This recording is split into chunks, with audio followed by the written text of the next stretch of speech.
அனைவருக்கும் வணக்கம். சுவையான பிரெட் அல்வா செய்வது எப்படி பார்க்கலாம் வாங்க. இப்போ நான் தேவையான அளவுக்கு எண்ணெய் ஊற்றிக்கிறேன். ஒரு மீடியமான அளவு டப்பா எடுத்துக்கிட்டேங்க. அது ஃபுல்லாக எண்ணெய் எடுத்துக்கிட்டேன். நான் வந்து கோல்டு வின்னர் தான் யூஸ் பண்ணியிருக்கேன். எண்ணெய் ஊற்றிட்டு 2 ஸ்பூன் அளவுக்கு நெய் சேர்த்துக்கிறேன்.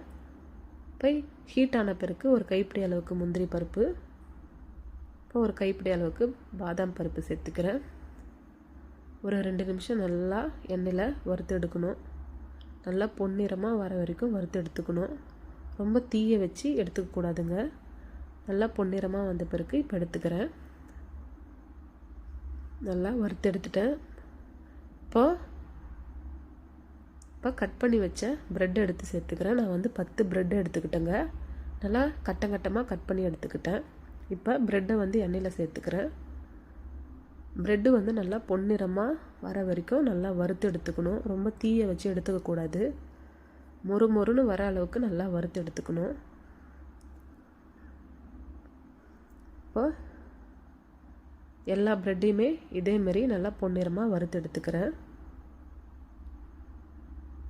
இப்போ எல்லாமே இந்த மாதிரி பொன்னிறமாக வறுத்து எடுத்துக்கிட்டேன். இப்போ 1 கப் அளவுக்கு சர்க்கரை சேர்த்துக்கிறேன்.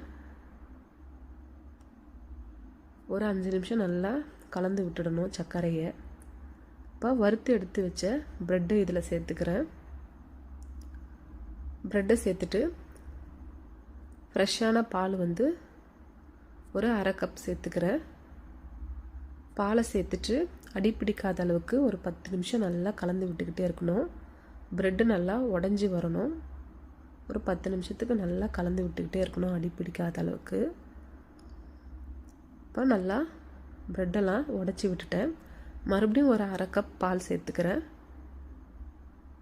பாலை சேர்த்துட்டு ஒரு 1.5 ஸ்பூன் அளவுக்கு நெய் சேர்த்துக்கிறேன். நெய்யை சேர்த்துட்டு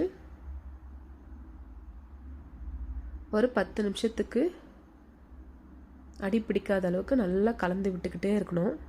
நல்லா ட்ரை ஆகி வந்துடும். இப்போ வறுத்து எடுத்து வச்ச முந்திரி பருப்பை இதில் சேர்த்துக்கிறேன். இப்போ ஒரு 5 நிமிஷத்துக்கு நல்லா கலந்து விட்டு எடுத்தால் சூப்பரான சுவையான பிரெட் அல்வா ரெடி ஆகிடுச்சுங்க. சுட சாப்பிடும் போது ரொம்ப சுவையாக இருக்கும். இது செய்கிறதுக்கும் ரொம்ப ஈஸி தான். நீங்களும் ட்ரை பண்ணி பாருங்கள்.